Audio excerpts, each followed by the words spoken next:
It's a wordplay. Wordplay is often found in different occult teachings, and it is also found in Freemasonry.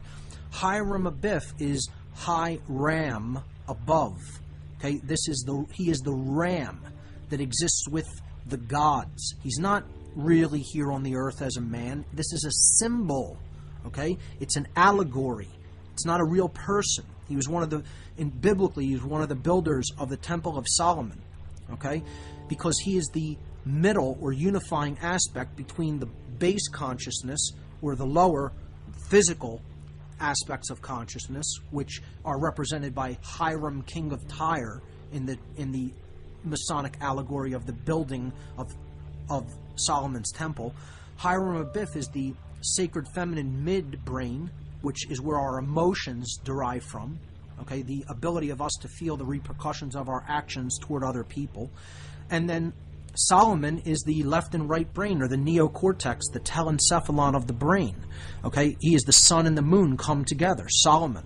Okay, this is an allegory about the building of the brain and the building of the human heart in harmony with natural law and morality.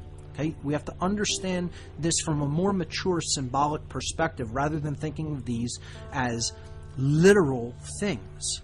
Okay, so Hiram Abiff is identified with the beginning of Aries, the beginning of the zodiac, when the sun rises in resurrection at the spring equinox. That's when that happens in Aries. So he is the bringer of the light, okay, into a world of darkness, understanding of natural law and truth.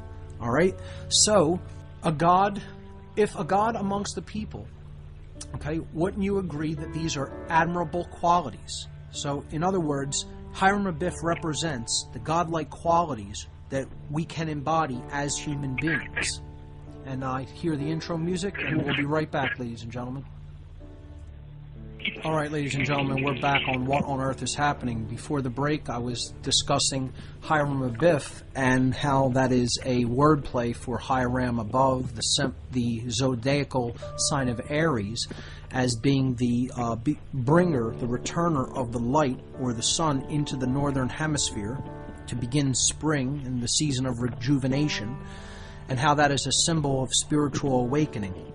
Okay, so I was reading an excerpt about the symbolic meanings of the ram, and we saw that it is a symbol of power, drive, virility, protection, fearlessness, courage, in other words. Okay, so these are admirable qualities, and these are qualities to be cultivated, to become more in harmony with divinity and natural law. Hiram Abiff is ultimately about higher will with a capital W, will to come into harmony with natural law and the ultimate drive behind creation, which is ultimately to live in harmony with the laws of nature and the laws of higher morality. That's what it's ultimately all about, achieving self-mastery, mastery over self, and only through which can we obtain any level of mastery of nature. It's not even mastery, it would just be really living in harmony with it so that we don't use it as a destructive power, which we're currently doing. Okay? It is noteworthy that the ram is the first sign of the zodiac as Aries. Hence, it is the symbolic form of impetus, fervor, renewal, virility, and fiery force, all connected with the coming of the sun or of the light. Okay? This sign embraces the return of the warmth of the sun as the March equinox approaches. Okay, so symbolically, that is what we are seeing here when we're seeing the symbol of Hiram Abiff, and that is what the story of the building of Solomon's temple biblically is ultimately about, is building with light, becoming a builder with the light, with the spirit, which Hiram Abiff, as the main architect of the Temple of Solomon, okay, represents. This is a representative symbolic allegory. Okay, so let's continue to look at the legend of Hiram Abiff in the Masonic tradition. Okay, so I'll read a brief excerpt about this tradition, this legend, and then we'll analyze it. Hiram Abiff, a widow's son from Tyre. Now we'll get to what the widow's son symbolically means. Okay, skillful in the working of all kinds of metals. Right there, that is symbolic. Working in metals. So he's an alchemist. This is not physical. This is not literal metals. Okay, he's supposed to be the builder of the Temple of Solomon and builds with metals. That was his forte. But this is an alchemical allegory. It's symbolic. Okay, he was employed to help build King Solomon's temple. The legend tells us that one day, while worshiping the grand architect of the universe, which we saw that G in the middle of the compasses and squares symbolically represents, okay, so he is accosted by 3 ruffians, as the legend goes, and this is done at 3 areas of the Temple of Solomon while it is being built. The first is the east gate, the second, the south gate, and the third, the west gate, where Hiram is finally slain. And we'll look into this symbolically, okay? The east gate is where the sun rises. The south is the direction that the sun takes its trek through the sky during the day. It does not go into the northern part of the sky, but the southern part of the sky is where it makes its arc in the northern hemisphere, okay? And then it sets in the west, where the sun dies for the day, and then he resurrects to new life the next day to repeat the cycle all over again. So the 3 ruffians called Jubilah, Jubilo, and Jubilum at the Temple of Solomon, okay, they attacked him at the east gate of the temple, then the south gate, and then the west gate. So the first ruffian, Jubilah, attacks him at the east gate, then Jubilo at the south gate, and then Jubilum at the west gate. This is symbolic of the sun's path through the sky, and it's rising and setting each day. Okay, so the east gate is where he rises, the eastern horizon. The sun comes up, the light, which Hiram Abiff represents. The south gate represents its zenith, because the sun at its zenith, from the perspective of those living in the northern hemisphere, always makes a trek through the southerly portion of the sky, not the north.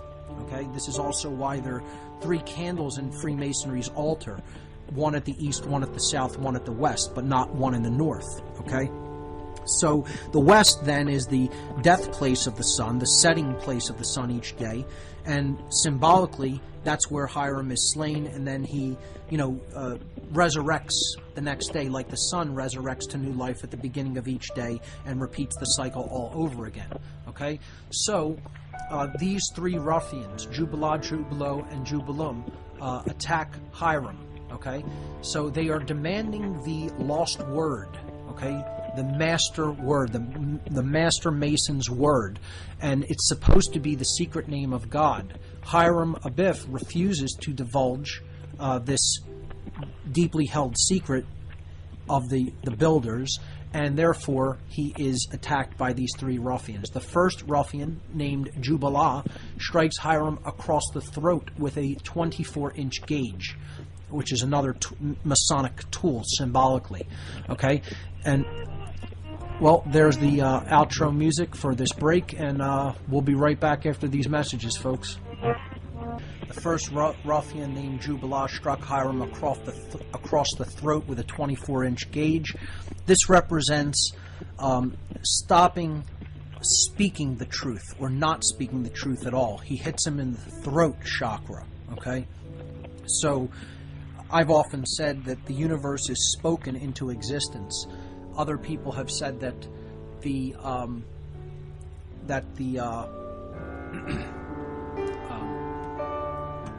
other people have said that history will reward those with the loudest voice. You may have heard it said that way. But essentially, we need to put the truth out there in order for people to understand it, grasp it, and then live in harmony with it. So it needs to be spoken. So that's what that's symbolic of. The second ruffian, named Jubilo, struck Hiram's breast over the heart with a square. Okay? So this represents not feeling or caring. Okay, and he hits it with the square, which is what represents the lower base instincts or the base passions, the lower consciousness. And this symbolically represents apathy, is a way to kill the light, okay, within us. The third ruffian, named Jubilum, struck Hiram upon the forehead with a gavel, okay, or a setting maul in some tellings of the story, okay, where Hiram fell dead. All right, so this, he is struck in the head, which is the place of thoughts. So this is about knowing the truth. This is ignorance, in other words. Okay, so the three ways that the light is put to death is through apathy, through ignorance, and then through laziness, not then putting it out into the world. Okay, or the courage to speak, not having the courage to speak, which is cowardice. All right, these are the murderers of the light. These are the murderers of righteousness and morality and goodness, basically. All right, so Hiram, having been killed, was carried out the east gate of the temple and buried outside Jerusalem. Early the following morning, King Solomon visited the temple, found the workmen in confusion because no plans had been made for the day's work, since Hiram was the chief architect. Okay, fearing the evil had befallen Hiram, King Solomon sent out 12 fellow craft masons to look for Hiram. Again, the number 12, right, symbolic of the 12 signs of the zodiac. Hiram Abiff representing the light or the sun. Okay, he's the widow's son. All right, he is the Masonic Christ, in other words. Okay, it is just another retelling of the same story that we looked at when we in depth covered astrotheology and religion as astrotheology. Okay, so what I'm attempting to get people to explain, to understand by explaining this, is the same thing that I was when I was explaining astrotheology. Get past that to the deep underlying tradition about consciousness that it is attempting to teach. Okay, so fearing evil had befallen him, he sends out 12 fellow craft masons to look for Hiram. That's symbolic because the fellow craft is all about care. And you have to care enough to seek out the light or the truth in order to ever find it. Okay. King Solomon himself accompanied the 3 masons who journeyed toward the east. So he sent out 3 in each direction. This is symbolic of the seasons. And he goes toward the east, which is symbolic of the rising sun. Okay, and it's also symbolic of going toward the east, which is the symbol of Aries, Hiram above, Hiram Abiff, okay, and it's symbolic of the resurrection of the light or of truth, okay. So, having finally located the grave of Hiram Abiff, Solomon and his fellow masons exhumed the body. A search was made for the master's word, but all that was found was the letter G, which we talked about extensively in the first hour of the show. Okay, the generative principle or true care, meaning that that was still present to some degree. Finding the lost word, a lament went up, "O Lord my God, is there no help for the widow's son?" And we'll understand what this cry of distress means in a moment. Okay, they first took hold of Hiram's body with the Boaz grip of the first degree. This failed to achieve its purpose. This means emotion alone will not ultimately achieve the purpose that you are seeking. Okay, you need to combine it, right? Then they repositioned their hold upon Hiram's body using the Joachim grip of the second degree. This also failed to achieve its purpose. Now, this represents having developed the will to act alone. Okay, the Joachim pillar represents the male principle. Okay, that also fails to accomplish its purpose. Solomon finally raises Hiram from the dead using the third degree grip of the master mason. Okay, now this represents putting all of them together, our thoughts, our emotions, and our actions in unity with each other. Okay, the place of higher knowledge. Ultimately, the grip that finally raises him is Solomon's grip, which represents symbolically true knowledge of oneself. This represents deeper, esoteric, spiritual knowledge, okay, represented by the coming together of the left and right brain, or the awakening of the all-seeing eye. Okay, the coming together of the masculine and feminine forces within the self. All right, and this is also symbolically represented by the 5 points of fellowship, which is a Masonic greeting, which represents the coming together of earth, air, water, fire, and ether, or spirit. Okay, basically, the most important of which is the spiritual aspects. Okay, the 5 points of fellowship is what he raised him with as well, and by uttering in Hiram's ear the phrase Mahabon, which is often used in conjunction with the 5 points of fellowship, grip and stance, in order to identify oneself as a Mason, a Freemason.